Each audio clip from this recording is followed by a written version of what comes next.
Good morning students. Class 11th accounts में जो अपनी टर्मिनोलॉजी चल रही है उसमें आज अपन बहुत इम्पॉर्टेंट टर्म डिस्कस करेंगे, एसेट। ठीक है जी, हिंदी में इसे बोलते हैं संपत्ति। ठीक है जी, एसेट या संपत्ति आज अपन डिस्कस करेंगे अपनी क्लास में। पर उससे पहले मैं बता दूं कि ये जो चार्ट मैं आपको समझा रहा हूँ इसका डिटेल डिस्क्रिप्शन आपको लिंक में मिल जाएगा थोड़ी देर बाद, जो कि आप अपनी नोटबुक में नोट डाउन कर सकते हैं। ठीक है जी, तो यहाँ पर तो मैं आपको समझाऊंगा ये पूरा चार्ट क्या है, और इसका जो डिटेल है वो हिंदी मीडियम में और इंग्लिश मीडियम में, दोनों ही मीडियम में आपको यूट्यूब के डिस्क्रिप्शन लिंक में मिल जाएगा। अगर आपको डिस्क्रिप्शन लिंक में नहीं मिलता है तो आप मुझे व्हाट्सएप कर सकते हैं या स्कूल के नंबर पे ये मांग सकते हैं। ठीक है जी, तो बेटा एसेट क्या है उसको अपन एक एग्जांपल से समझने की कोशिश करते हैं। टेक्निकली तो मैं आपको बता ही दूंगा टेक्निकल डेफिनेशन क्या है। तो जी, किसी भी बिजनेस में, ठीक है जी, किसी भी बिजनेस में, मतलब चाहे छोटा बिजनेस हो, चाहे बड़ा बिजनेस हो, चाहे ट्रेडिंग बिजनेस हो, चाहे मैन्युफैक्चरिंग हो, निर्माण इकाई हो या व्यापारिक इकाई हो, कैसा भी बिजनेस हो, उस बिजनेस के नियंत्रण में जो चीजें हैं, ठीक है जी, व्यापार के नियंत्रण में जो चीजें हैं जो कि उसे भविष्य में लाभ अर्जित करवा सकती हैं या लाभों को बढ़ाने में मदद कर सकती हैं या किसी भी प्रकार का आर्थिक लाभ दे सकती हैं, वो सभी संपत्तियां हैं। ठीक है जी, तो ध्यान से सुनिए। असेट्स क्या हैं? रिसोर्सेज हैं, संसाधन है। ठीक है जी, ओन्ड बाय द बिजनेस, जो कि व्यापार द्वारा खरीदी गई है। ठीक है, या व्यापार के नियंत्रण में है, बिजनेस के कंट्रोल में है। Assets are the resources which are controlled by the business. ठीक है जी, तो एसेट्स क्या हैं? ऐसी चीजें जो कि बिजनेस के कंट्रोल में है और जो फ्यूचर में इकोनॉमिक बेनिफिट, आर्थिक फायदा पहुंचा सकती हैं व्यवसाय को। ठीक है, या व्यवसाय के लाभों को बढ़ाने में मदद करें या लाभ दिला सके। तो जरा ध्यान से देखिए, आप किसी भी व्यापार को ले लीजिए, XYZ, जो भी आपके मन में आए। मैं आपसे अगर ये कहूँ कि हर सिटी में, हर छोटे कस्बे में एक स्वीट शॉप होती है, मिठाई की दुकान, ज़्यादातर उसका नाम होता है जोधपुर स्वीट शॉप। ठीक है, जोधपुर स्वीट होम, जोधपुर की कचौड़ियाँ मिलेंगी, मिठाइयाँ मिलेंगी। ठीक है जी, भले ही वो जोधपुर से बिलोंग ना करते हो बट अपना नाम रख लेते हैं जोधपुर स्वीट होम। चलिए, तो अगर एक मिठाई की दुकान है तो मिठाई की दुकान में मिठाई मिल रही है, पर उसके साथ साथ दुकानदार ने, बिजनेसमैन ने बहुत सारी ऐसी चीज़ें रख रखी हैं जो कि उसने बेचने के लिए नहीं रखी, पर उसकी बिक्री को बढ़ाने में वो सारी चीज़ें मदद कर रही हैं। ठीक है जी, जैसे मान के चलिए आप कचौड़ी खाने के लिए दुकान पर गए तो आप ये देखेंगे ना कि आपको एक आरामदायक बैठने की जगह मिल जाए जहां पर आप बैठ करके आराम से जो भी स्नैक्स है, कचौड़ी है, वो खा सकें। तो उसके लिए दुकान में लगा हुआ होगा फर्नीचर। तो ध्यान दीजिएगा, आप फर्नीचर खरीदने के लिए नहीं आए, पर आप उसकी दुकान में उस फर्नीचर का इस्तेमाल करेंगे अपने आराम के लिए, और वो भी दुकानदार भी अपने ग्राहकों के लिए इस तरह की सुविधा बना करके रखते हैं। अब वो जो फर्नीचर है उस पर आप आराम से बैठ करके अपने स्नैक्स खाएंगे, कचौड़ियाँ खाएंगे, तो उससे आपको क्या मिलेगा? थोड़ी देर के लिए रिलैक्सेशन मिलेगा, और आप क्या करेंगे? कचौड़ियों का जो दाम, आपने जो सामान लिया है, कचौड़ियाँ लिए, मिठाई लिया, उसका दाम आप चुकाएंगे और चले जाएंगे। फर्नीचर तो आप साथ में लेकर के नहीं गए ना, पर उस फर्नीचर की वजह से उस दुकानदार की बिक्री बढ़ी। क्यों? क्योंकि जब कोई व्यक्ति थक जाता है रास्ते में चलते चलते, तब वो सोचता है कि रिफ्रेशमेंट के लिए थोड़े से कुछ खाया पिया जाए। और अगर आप दुकान में जाएंगे और आपको बैठने की जगह नहीं मिलेगी तो आप सोचेंगे कि नहीं, इस दुकान में नहीं, किसी ऐसी दुकान में चलते हैं जहां पर बैठने की जगह होगी। ठीक है जी, तो आप ये देखिए कि बैठने की सुविधा जिस दुकान पर आपको मिलेगी, आप उस दुकान पर जाएंगे। तो भले ही वो जो फर्नीचर दुकान में है वो आप खरीद के नहीं ला रहे, पर उस दुकानदार की बिक्री को बढ़ाने में वो फर्नीचर मदद कर रहा है। ठीक है जी, इसी तरह मिठाई की दुकान में आपने जो मिठाइयों के रेफ्रिजरेटर्स होते हैं जिनके अंदर मिठाइयाँ रखी रहती हैं, ठीक है, शीशे वाले रेफ्रिजरेटर आपने देखे होंगे, तो वो क्यों ज़रूरी है? ताकि मिठाइयाँ खराब ना हो, ठीक है। तो वो भी आप खरीद करने लेकर के थोड़ी जाएंगे, पर दुकानदार की मिठाइयों को अच्छी कंडीशन में बनाए रखने के लिए वो फ्रिज जो है वो बहुत महत्वपूर्ण हो जाता है। वो भी व्यापार को आर्थिक लाभ दिलाने में मदद कर रहा है। वो क्या हो गया? संपत्ति हो गया, ठीक है जी। और जो माल व्यापारी बेच रहा है वो भी तो व्यापारी के नियंत्रण में है, ठीक है जी। जो माल, कोई भी माल बेचे, कचौड़ी बेच रहा है, मिठाई बेच रहा है, मोबाइल की दुकान वाला मोबाइल बेच रहा है, फर्नीचर वाला फर्नीचर बेच रहा है, जो कुछ भी माल वो बेच रहे हैं वो भी तो उन्हीं का ही है, उन्हीं के नियंत्रण में है। वो जैसे चाहे जिसको चाहे बेच सकते हैं और लाभ कमा सकते हैं। तो वो माल जो बेच रहे हैं वो भी व्यापार की संपत्ति है, क्योंकि वो व्यापार के नियंत्रण में है, ठीक है जी। तो ध्यान दीजिएगा, संपत्तियां क्या हैं? ऐसी सभी चीजें जो कि व्यापार के नियंत्रण में है और जो भविष्य में व्यापार को आर्थिक लाभ पहुंचा सकती हैं, ठीक है जी। असेट्स क्या हैं? रिसोर्सेज, संसाधन जो कि व्यापार के control, which is controlled by the business, ठीक है। Assets are the resources which are controlled by the business to generate future economic benefits, भविष्य में आर्थिक लाभ अर्जित करने के लिए जो भी हमारे पास चीजें हैं वो सभी संपत्तियां कहलाएंगी, ठीक है जी। तो चलिए बेटा अब थोड़ा सा इसको डिस्कस करते हैं आगे। तो जी असेट्स का मतलब मैंने आपको बता ही दिया। दुकान की जो बिल्डिंग है, बिल्डिंग की बात करें, अगर बिल्डिंग व्यापार के नाम पर है, व्यापार ने खरीद रखी है, तो वो बिल्डिंग क्या है? हमारी संपत्ति है व्यापार की। दुकान में या हमारे ऑफिस में रखा हुआ फर्नीचर हमारी संपत्ति है। और ऐसे सभी उपकरण जो कि व्यवसाय में काम आ रहे हैं, जैसे एयर कंडीशनिंग सिस्टम हो गया, कूलर हो गया, पंखे हो गए, बिजली के उपकरण हो गए, जितने भी हैं वो सभी व्यापार की संपत्ति कहलाएंगे, ठीक है जी। चलिए, तो संपत्ति के बाद बात आती है कि चालू संपत्ति, करंट एसेट्स क्या होती हैं। तो बेटा एसेट्स में करंट एसेट्स वो होती हैं जो या तो नगद में है, ठीक है, आपके पास बिजनेस में कैश रखा हुआ है, हर बिजनेस में कैश होता है, या बैंक बैलेंस होता है बिजनेस के नाम पर। तो ये कैश आपके कंट्रोल में है, आप जब चाहें इसको जैसे चाहें इस्तेमाल कर सकते हैं, ठीक है जी।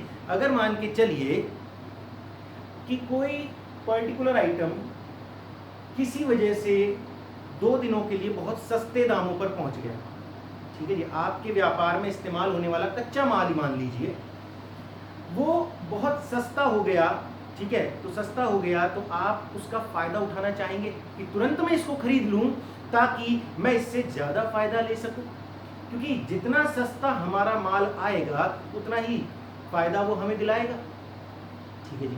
तो अगर कच्चा माल सस्ता हुआ पड़ा है तो आप तुरंत अगर उसको खरीदना चाहते हैं तो आपके पास रोकड़ होना चाहिए, कैश होना चाहिए। तो कैश अगर आपके पास होगा तो आप उसको तुरंत खरीद करके सस्ते दाम पर अपनी दुकान में ला सकते हैं, पर अगर कैश नहीं होगा तो आप उसको तुरंत नहीं खरीद पाएंगे, ठीक है जी। तो यहाँ पर जो कैश है वो भी तो आपको फायदा पहुंचाने का काम कर रहा है, आपको आर्थिक लाभ दिलाया। अगर आपके पास नकदी नहीं होती तो आपको माल सस्ता नहीं खरीद पाते, नगद है तभी तो आप उसको सस्ता खरीद पाए। तो बेटा कैश हमारे लिए एक एसेट है, कैश या बैंक बैलेंस, ठीक है जी। कैश या बैंक बैलेंस हमारे लिए एक संपत्ति है, चालू संपत्ति। अभी चालू संपत्ति को और डिटेल में बताऊंगा, सुनिए जरा। तो कैश या बैंक बैलेंस हमारे लिए क्या है? संपत्ति है। आपने जिन लोगों को उधार माल बेचा, ठीक है जी, आपने जिन लोगों को उधार माल बेचा वो आपसे कह रहे हैं कि साहब आपको 3 महीने में इसका दाम चुका जाएंगे। आपने 3 महीने के लिए उधार उनको उपलब्ध कराया। तो बेटा ध्यान दीजिए, ऐसी सभी संपत्तियां जो 1 वर्ष या उससे कम अवधि में 1 वर्ष या उससे कम अवधि में कैश में कन्वर्ट हो जाएंगी। ठीक है, assets which are converted within 1 year और less than 1 year into cash are known as current assets. ठीक है जी, 1 साल या उसके अंदर अंदर जो संपत्तियां रोकड़ में या कैश में कन्वर्ट हो जाएंगी उन्हें हम करंट एसेट्स बोलते हैं। ठीक है जी, तो आपके पास कैश तो पहले से ही सबसे लिक्विड चीज है, कन्वर्टेड है, तो रोकड़ तो सबसे तरल चीज है। तरल मतलब जिसको बेच करके जल्दी से जल्दी कैश में बदला जा सके, तो कैश तो पहले से ही कैश में है, इसको किस में बदलेंगे। ठीक है जी, तो कैश और बैंक बैलेंस जो है वो हमारी करंट एसेट है। ट्रेड रिसीवेबल्स, जिनको उधार माल बेचा है वो हमने उनको समय दिया है 3 महीने का, तो 1 साल के अंदर अंदर ये भी रोकड़ में परिवर्तित हो जाएंगे, तो ये भी क्या हो गए हमारे करंट एसेट्स। ठीक है, स्टॉक, ठीक है जी, आपके पास जो माल रखा हुआ है वो भी तो आपने लंबे समय तक, ऐसा तो नहीं है ना कि बेचेंगे नहीं हम 2-3 साल तक उसके बाद बेचेंगे। आप तो माल खरीद के लाते ही इसलिए कि जल्दी से जल्दी बिके।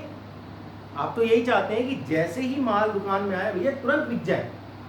ठीक है जी, ताकि हमें जल्दी से जल्दी लाभ हो जाए और हम और माल लाएं और बेचें। हम चाहते हैं बिक्री जल्दी से जल्दी हो। तो बेटा जो माल लाया जाता है व्यापार में बेचने के लिए, उम्मीद तो यही की जाती है कि वो 1 साल के अंदर अंदर रोकड़ में परिवर्तित हो जाएगा। ना बिके वो एक अलग मुद्दा है, पर हम लाते क्यों हैं कि भैया जल्दी से जल्दी इसे बेचेंगे। तो स्टॉक भी क्या है जी, एक चालू संपत्ति है, एक करंट एसेट है। इसके अलावा अगर आप माल का उत्पादन कर रहे हैं, प्रोडक्शन कर रहे हैं या किसी प्रकार की सेवा दे रहे हैं और उसमें जो माल इस्तेमाल हो रहा है, उत्पादन जो तैयार माल बनेगा उसका हिस्सा बन रहा है, वो भी आपके लिए करंट एसेट है। देखिए, अगर मिठाई बना करके बेची जाएगी तो चीनी, दूध, ये भी तो उसका हिस्सा बनेंगे। तो आपके मिठाई की दुकान में रखा हुआ चीनी, दूध भी आपके लिए एक चालू संपत्ति है। भले ही आप उसको बेच करके पैसा नहीं कमा रहे, पर जो उत्पाद बनेगा उसको बेच करके तो पैसा कमाएंगे, तो वो आपके तैयार माल का हिस्सा बनेंगे। तो इसीलिए कच्चा माल भी आपके लिए क्या है, चालू संपत्ति है। तो बेटा ध्यान रखिएगा, करंट एसेट या चालू संपत्ति बनने के लिए किसी संपत्ति को किन किन चीजों की, किन शर्तों की पूर्ति करनी होगी। या तो वो रोकड़ हो, ठीक है, वो चालू संपत्ति है। आपके बैंक में रखा हुआ बैलेंस है, वो आपकी चालू संपत्ति है। आप कोई भी चीज जिसको 1 साल के अंदर अंदर रोकड़ में परिवर्तित कर लेंगे, जैसे उधार माल बेचा है तो जो रिसीवेबल्स है, जिनसे उधार पैसा लेना है, उन सभी लोगों को हम अपनी चालू संपत्ति बोलेंगे, जिनसे पैसा लेना है। स्टॉक, इसे भी 1 साल के अंदर अंदर हम रोकड़ में परिवर्तित कर लेंगे, ये भी क्या है, चालू संपत्ति है। और वो सभी चीजें जो हमारे उत्पादन या सेवा का हिस्सा बनेंगे, ठीक है जी, उत्पादन या सेवा का जो हिस्सा बनेंगे उसे अपन कहेंगे करंट एसेट्स। ठीक है, अब बेटा मैं आपको सर्विसेज दे रहा हूँ, सेवा प्रदान कर रहा हूँ, तो मैं ये मार्कर यूज कर रहा हूँ। अब ये मार्कर ऐसा तो है नहीं कि 10 साल तक चलेगा या 5 साल तक चलेगा, ये ज़्यादा ज़्यादा 1 महीना चलेगा, 2 महीना चलेगा अगर ढंग से यूज कर लिया तो ये क्या है, एक करंट एसेट है। समझ में आ रही है बेटा बात। तो करंट एसेट्स का क्राइटेरिया पूरा करने के लिए किसी एसेट को, संपत्ति को किन किन शर्तों को पूरा करना होगा। एक तो वो रोकड़ हो या बैंक बैलेंस के जैसा हो, या जो हमने उधार दिया है लोगों को जो कि 1 साल के अंदर अंदर वसूल हो जाएगा, वो हमारी चालू संपत्ति है। स्टॉक हमारी चालू संपत्ति है। या जो चीज़ें हमारे उत्पादन या हमारी सेवाओं का हिस्सा बनेंगे बिक्री में, तो वो भी क्या है, चालू संपत्तियां हैं। तो जी बस इतना सा ध्यान रखिए, वो सभी चीज़ें जो 1 साल के अंदर अंदर रोकड़ में परिवर्तित हो जाएंगी, कैश में कन्वर्ट हो जाएंगी, वो सभी करंट एसेट्स हैं। ठीक है जी, चलिए तो आगे बढ़ते हैं। एसेट्स की बात हुई, करंट एसेट्स की बात हुई, अब बात होगी नॉन करंट एसेट्स की। ठीक है, तो बेटा करंट एसेट्स की बात करी हमने, ये है short term assets. Short term क्यों, 1 साल के अंदर अंदर जो कैश में कन्वर्ट हो जाएंगी उन्हें हम करंट एसेट्स बोलते हैं। ठीक है जी। अब इसकी कोई गारंटी नहीं होती कि 1 साल के अंदर अंदर कैश में कन्वर्ट हो जाएंगी, बट जो सर्कमस्टेंसेज होते हैं, जो परिस्थितियां होती हैं, वो हमें बता देती हैं कि 1 साल के अंदर अंदर रोकड़ में परिवर्तित हो जाएंगी। मान के चलिए आपने जिसको उधार दिया था उसकी मृत्यु हो गई और उसका बेटा जो है वो पैसे देने में आनाकानी कर रहा है, तो बहुत समय के बाद उसने अगर आपको पैसा दिया तो ऐसा नहीं है कि वो करंट एसेट नहीं, आपने जब उसको समय दिया था तब तो करंट एसेट थी। हाँ, जिनके बारे में आपको पता ही है कि ये तो 2 साल बाद रिकवर होगा, उसको आप करंट एसेट ना माने। ठीक है, पर जिनके बारे में आपको पता है, अनएक्सपेक्टेड जो चीजें हैं जिनके बारे में सोचा नहीं था, वो घटनाएं घटित होने की वजह से वो देर से मिले, वो एक अलग मुद्दा हो जाएगा। पर जिनके बारे में आपको पता है कि 1 साल के अंदर अंदर रोकड़ में परिवर्तित हो जाएंगी सामान्य परिस्थितियों में, तो उनको आप चालू संपत्ति या करंट एसेट्स ही बोलेंगे। अब नॉन करंट एसेट्स क्या होती हैं? Long term assets.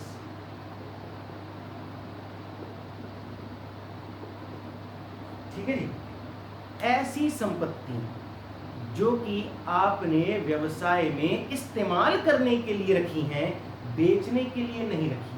ठीक है, अब देखो स्टॉक तो क्या है, बेचने के लिए ही रखा था। स्टॉक हम क्यों खरीदते हैं? बेचने के लिए, पर वो भी हमारी संपत्ति है। पर कैसी संपत्ति है? चालू संपत्ति है, करंट एसेट है। 1 साल के अंदर वो रोकड़ में परिवर्तित हो जाएगा। पर ऐसी संपत्तियां जिनको आपने व्यवसाय के लिए खरीदा है, अपने बिजनेस के लिए खरीदा है, सेल करने के लिए नहीं, यूज करने के लिए, ताकि वो आपके बिजनेस में प्रॉफिट्स को बढ़ाने में मदद कर सके। जैसे मैंने आपको बताया, मिठाई की दुकान पे फर्नीचर लगा हुआ है ताकि आप आराम से बैठ करके वहां पर मिठाई खा सकें, स्नैक्स खा सकें। तो वो फर्नीचर जो है दुकानदार ने बेचने के लिए नहीं रखा है, वो क्या है? उसके लिए नॉन करंट एसेट, गैर चालू संपत्ति। वो लंबे समय तक उसका इस्तेमाल करेगा। ठीक है जी। उसकी दुकान, ठीक है, व्यापारी की जो दुकान है वो भी क्या है? गैर चालू संपत्ति। दुकान थोड़ी बेचने का काम कर रहा है, वो तो माल बेचने का काम कर रहा है। इसी तरीके से आप किसी भी बड़े व्यापार की बात करें तो उसकी फैक्ट्री, किसी भी बड़ी फैक्ट्री की बात करें तो फैक्ट्री व्यापारी की संपत्ति है। उसमें लगी हुई मशीनें कैसी संपत्ति है? नॉन करंट एसेट्स, गैर चालू संपत्तियां। ठीक है, क्योंकि जितनी भी मशीनें लगी हुई है फैक्ट्री में, वो बेचने के लिए नहीं है, वो उत्पादन करने के लिए है। उनसे जो उत्पादन होगा, प्रोडक्शन होगा, वो आगे सेल आउट किया जाएगा। ठीक है जी। स्कूल में लगे हुए कंप्यूटर्स हैं, ठीक है, कंप्यूटर लैब है, ब्लैक बोर्ड्स हैं, ठीक है जी, फर्नीचर लगा हुआ है स्कूल में, ये सब क्या है? स्कूल की नॉन करंट एसेट्स। ये स्कूल ने बेचने के लिए नहीं खरीदी हैं। स्कूल की बसें क्या है? नॉन करंट एसेट्स, जो कि स्कूल ने बेचने के लिए नहीं खरीदी हैं, इस्तेमाल करने के लिए खरीदी हैं। ठीक है बेटा, तो ऐसी संपत्तियां, ऐसी एसेट्स जो कि लॉन्ग टर्म बिजनेस में यूज करने के लिए खरीदी गई हैं ताकि उनसे प्रॉफिट्स को बहुत ज़्यादा बढ़ाया जा सके। अब देखो, स्कूल में बसें होंगी तो दूर से भी बच्चे स्कूल में आ सकेंगे पढ़ने के लिए। ठीक है, तो स्कूल बसेस क्या हो गई स्कूल के लिए? Non current assets. ठीक है बेटा, समझ में आ गई होगी बात। ऐसी सभी एसेट्स जो कि बिजनेस ने बेचने के लिए नहीं खरीदी, यूज करने के लिए खरीदी हैं, वो नॉन करंट एसेट्स कहलाएंगी। अब मन में सवाल ये आता है कि कभी तो बिकेंगी वो। हाँ जी, एक समय आएगा जब वो हमारे लिए यूजलेस हो जाएंगी, बेकार हो जाएंगी। मान के चलिए फर्नीचर यूज करते करते ऐसा हो गया है कि उस पर बैठो तो कब टूट जाए कुछ पता नहीं है। तो ऐसे फर्नीचर को इस्तेमाल करने की बजाय क्या कर दिया जाएगा? कबाड़ में बेच दिया जाएगा। बसें, अगर बस को यूज करते हुए 10 साल हो गए, 15 साल हो गए और अब लग रहा है कि बस कभी भी खराब हो जाती है, तो ऐसे में क्या होगा कि बस की जो सेवाएं हम बच्चों को दे रहे हैं और बस अगर बार बार खराब हुई तो शिकायतें आएंगी पेरेंट्स की, बच्चे परेशान होंगे। तो ऐसी संपत्तियों को जो कि हमारे लिए बेकार हो जाएं, बेच दिया जाता है। पर ध्यान रखिएगा, जब तक वो बेकार नहीं हो जाती तब तक हम उन्हें बेचते नहीं हैं। तो ऐसी संपत्तियां जो कि बिजनेस में लॉन्ग टर्म यूज करने के लिए हमने रखी हैं, बेचने के लिए नहीं रखी हैं, ठीक है जी, उनको अपन बोलते हैं non current assets. Non current assets भी दो तरह की होती हैं, टैंजिबल और इनटैंजिबल। देखिए, जो नॉन करंट एसेट्स दिखाई दे, ठीक है, जिन्हें देखा जा सके, छुआ जा सके, जिनका फिजिकल एग्जिस्टेंस होता है, भौतिक रूप से विद्यमान है, जो उन्हें हम बोलते हैं टेंजिबल फिक्स एसेट्स, मूर्त स्थायी संपत्तियां। बस है, उसको देख सकते हैं, छू सकते हैं, फर्नीचर है, देख सकते हैं, छू सकते हैं, ठीक है जी। तो ये सभी क्या है? मूर्त स्थायी संपत्तियां, टेंजिबल फिक्स एसेट्स। अब मन में सवाल आएगा, ऐसी कौन सी संपत्ति है जिसे नहीं देख सकते? ठीक है, तो उसकी चर्चा भी अभी अपन करेंगे। तो बेटा ध्यान दीजिएगा, अभी तक मैंने आपको असेट का मतलब बताया है, उसमें मैंने करंट एसेट्स बता दिया जो कि 1 साल या उसके अंदर अंदर रोकड़ में परिवर्तित हो जाएंगी, कैश में कन्वर्ट हो जाएंगी। नॉन करंट एसेट्स वो होती हैं जो कि लंबे समय के लिए यूज करने के लिए बिजनेस ने खरीदी हैं, furniture, AC, school buses, transport vehicle, जो भी है, ठीक है, लंबे समय तक इस्तेमाल करने के लिए जो खरीदी हैं। उसमें बात आती है टेंजिबल फिक्स एसेट्स, मूर्त स्थायी संपत्तियां जो कि दिखाई देती हैं, जिनका भौतिक अस्तित्व होता है, जिन्हें देखा जा सकता है, छुआ जा सकता है, ठीक है जी, ये सब मूर्त स्थायी संपत्तियां कहलाएंगी। बात आती है इनटेंजिबल फिक्स एसेट्स, अमूर्त स्थायी संपत्तियां क्या होती हैं। तो बेटा अमूर्त स्थायी संपत्तियां क्या होती हैं, उससे पहले मैं आपको बताता हूं कि क्या आपने कभी ये साइन देखा है? आप सभी ने ये तो देखा होगा @ पर कभी सी के ऊपर ऐसा सर्किल देखा है? आप लोगों ने देखा भी होगा तो आपको ध्यान नहीं होगा, आपकी जो बुक्स होती हैं उन पे इस तरह का सिंबल बना रहता है शुरुआती पेजेस में, और इसका मतलब होता है कॉपीराइट,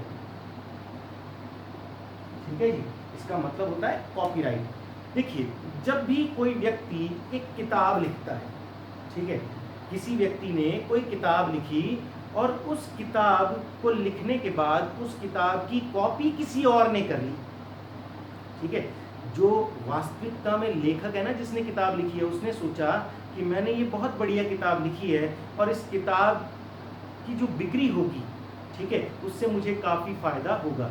बट हुआ क्या, किसी अनजान व्यक्ति ने या किसी दूसरे व्यक्ति ने उस किताब की कॉपी कर ली धोखे से, और अब वो अपने नाम से छाप करके बेच रहा है। तो सीधी सी बात है, प्रसिद्धि किसको मिलेगी? वास्तविक लेखक को नहीं मिलेगी, उसको मिलेगी जिसने कॉपी करके इसको बेच दिया, ठीक है। आप लोगों ने अभी, सॉरी मैं आगे बताऊंगा इस चीज़ को। तो कॉपीराइट क्या है बेटा? जिस व्यक्ति ने वास्तविकता में किताब लिखी है वो क्या करता है, रजिस्ट्रार के पास जाता है और अपनी लिखी हुई किताब को अपने नाम से रजिस्टर करवा लेता है कि ये किताब मैंने लिखी है, इस किताब को कोई भी अपने नाम से प्रकाशित नहीं कर सकता, अगर किसी ने की तो मैं उसके खिलाफ कानूनी कार्रवाई करूंगा। तो बेटा देखो, किसी की चीज़ कॉपी ना कर ले कोई, ठीक है, उसके लिए कॉपीराइट होता है। तो ये कॉपीराइट जो है वो किसकी संपत्ति है? उस वास्तविक लेखक की है जिसने किताब लिखी है। अब मान के चलो पब्लिशिंग हाउस है जो किताब छापने का काम करते हैं, वो ये चाहेंगे कि जिसकी किताब ज़्यादा बिकती है हम उसकी किताब छापें। तो जो लेखक है, वास्तविक लेखक है, वो उस पब्लिशर को अपनी किताब छापने की अनुमति देगा जो उसे ज़्यादा पैसे देगा, ठीक है। तो देखो, सिर्फ ये अनुमति दी है, परमिशन, लेखक पब्लिशर को, ठीक है, किताब को छापने वाले को अपनी सिर्फ अनुमति देगा और उसके बदले में बहुत सारा पैसा ले लेगा, सिर्फ और सिर्फ अपनी अनुमति है। देखिए, जब 18 साल के हो जाते हैं आप, मतलब आप 18 साल के अभी तो नहीं होंगे या होने वाले होंगे, तो 18 साल के बाद आपको ड्राइविंग लाइसेंस मिल जाएगा। तो ड्राइविंग लाइसेंस क्या है बेटा? आपकी इनटैंजिबल पावर है, इनटैंजिबल राइट है आपके पास। आप ड्राइविंग लाइसेंस को जब आप 18 साल के हो जाते हैं, ऐसा थोड़ी है कि आपके सींग निकल आएंगे या आपके सिर के ऊपर छप जाएगा कि भाई ये 18 साल से ज़्यादा इसको गाड़ी चलाने की परमिशन है। नहीं, आपके पास ड्राइविंग लाइसेंस एक कार्ड के फॉर्म में होगा आपकी पॉकेट, ठीक है। जो भी इंस्पेक्टर होगा, ट्रैफिक हवलदार होगा, उसके मांगने पर आपको दिखाना पड़ेगा। तो ये आपकी इंटेंजिबल पावर है, ठीक है। कागज़ का टुकड़ा आपको इतनी पावर दे रहा है कि आप गाड़ी चला सकते हैं, ठीक है। आपकी 10th क्लास की मार्कशीट आपकी इंटेंजिबल एसेट है, ठीक है, दिखाएंगे आप, ठीक है, कि भाई मैंने ये 10th क्लास इतने मार्क्स से पास कर रखी है। तो बेटे जिस तरीके से कॉपीराइट होता है, इसी तरीके से एक वर्ड और होता है पेटेंट, ठीक है जी। पेटेंट भी एक शब्द है जिसको आपको समझना है तो आप याद कीजिए, वो टार्जन वाली जो मूवी आई थी, टार्जन द वंडर कार, उसमें जो हीरो था अजय देवगन, ठीक है, उसने कार का डिज़ाइन बनाया था और वो डिज़ाइन बेचने के लिए गया था, ठीक है। तो सिर्फ और सिर्फ डिज़ाइन बेच करके उसको काफ़ी सारा पैसा मिल जाता, क्योंकि डिज़ाइन बनाने की जो कला थी वो किस में थी, अजय देवगन में। उसने उस डिज़ाइन को बनाया और उस डिज़ाइन को बेच करके उसको पैसा मिलता। तो वो डिज़ाइन उसने अपने नाम से पेटेंट करा रखा था कि भाई मेरा डिज़ाइन है, ये कोई और कॉपी नहीं करेगा। और हुआ क्या था, दूसरे जो उसके कॉम्पिटिटर्स थे उन्होंने उस डिज़ाइन की कॉपी कर ली थी, जिस वजह से सारा झगड़ा हुआ मूवी में। इसी तरीके से 3 इडियट मूवी में जो आमिर खान का रोल था, उसमें उसके दोस्त कहते हैं कि वो तुम हो जिसके नाम पे 400 पेटेंट है। पेटेंट मतलब कोई तकनीक आपने इन्वेंट की और उसको अपने नाम से रजिस्टर करा लिया। भाई सीधी सी बात है, बल्ब का आविष्कार किसने किया, थॉमस एडिसन ने, ठीक है। टेलीफोन का आविष्कार किसने किया, ग्राहम बेल ने। तो ये वो लोग हैं जिन्होंने इन तकनीकों की शुरुआत की। तो ये बल्ब भी आज भी पेटेंट है, ठीक है। ये किसके नाम पर पेटेंट है, एडिसन के नाम पर, ठीक है जी। तो ये जो चीज़ें होती है बेटा, पेटेंट या कॉपीराइट, ये हमारी इनटैंजिबल अमूर्त संपत्ति होती है, दिखाई नहीं देती है। हम किसी को इसका इस्तेमाल करने की अनुमति देंगे तो बदले में पैसा लेंगे। अब देखिए, डोमिनोज की बात करें, ठीक है, डोमिनोज की बात करें, पिज्ज़ा हट की बात करें, ये अमेरिकन कंपनियां हैं, ठीक है। ये अमेरिकन कंपनियां इंडिया के व्यापारियों को सिर्फ और सिर्फ अपना नाम इस्तेमाल करने के लिए जब देती हैं तो करोड़ों रुपए, अरबों रुपए ले लेती हैं, ठीक है। आप आज डोमिनोज का जो है आउटलेट खोल करके बैठ जाइए तो आपकी भी कमाई होने लग जाएगी। पर ऐसा थोड़ी क्या कि मन में आया आपने डोमिनोज नाम रख लिया तो आपको दुकान चला लेने दिया जाएगा। डोमिनोज नाम जो है वो उनके वास्तविक मालिकों ने अपने नाम पर रजिस्टर्ड करा रखा है। आप डोमिनोज का नाम यूज करके पिज्जा आउटलेट नहीं बना सकते, ठीक है। तो डोमिनोज कंपनी अपना नाम इस्तेमाल करने के लिए जब अनुमति देती है तो उसके लिए भी कई हजारों करोड़ों रुपए ले लेती है। मैकडॉनल्ड्स भी ऐसे ही करती है, ठीक है, पिज्जा हट भी ऐसे ही करती है। तो आप किसी का भी नाम अपने व्यापार में इस्तेमाल नहीं कर सकते। हाँ, आप उसकी अनुमति लेकर के इस्तेमाल कर सकते हैं, और ये अनुमति जो है, परमिशन है, इसके लिए आपको बहुत सारा पैसा देना पड़ता है उन लोगों को। अब आप सोचिए, जिन लोगों से आपने नाम खरीदा उन्होंने दिया क्या, सिर्फ एक कागज पे परमिशन ही तो दिए, उसके बदले में हजारों करोड़ों रुपए ले लिए। तो ये परमिशन भी क्या है, उनकी अमूर्त संपत्ति है जो दिखाई नहीं देती हैं पर उनको आर्थिक लाभ पहुंचाती हैं। तो बेटा बहुत सारी ऐसी संपत्तियां होती हैं जो दिखाई नहीं देती पर व्यापार को आर्थिक लाभ पहुंचाती हैं। जैसे व्यापारी का अच्छा व्यवहार, गुड बिहेवियर एक एसेट है। व्यापारी के अच्छे व्यवहार की वजह से ग्राहक उसके पास चला आता है, ठीक है। अच्छी क्वालिटी का प्रोडक्ट अगर आप बेच रहे हैं तो वो भी ग्राहक को आपके पास खींचने में मदद करती है। इस चीज को बोलते हैं गुडविल, ख्याति, प्रसिद्धि। तो बेटा हर व्यापार की अपनी प्रसिद्धि होती है, ख्याति होती है, जो उसको भविष्य में लाभ बढ़ाने में मदद करती है, और ये होती है अमूर्त संपत्ति, ठीक है जी। तो नॉन करंट एसेट, टैंजिबल जो दिखाई दे, इनटैंजिबल जो दिखाई ना दे। तो बेटा उम्मीद है आपको ये बातें समझ में आ गई होंगी। इनका सारा जो कंटेंट है वो पीडीएफ मैं आपको डिस्क्रिप्शन में लिंक में डाल दूंगा। कॉर्नर में एक एरो है, उसको डाउन कीजिएगा, आपको लिंक मिल जाएगा। थोड़ी देर में डाल दूंगा, अभी तो आप वीडियो को समझने की कोशिश कीजिएगा। ओके।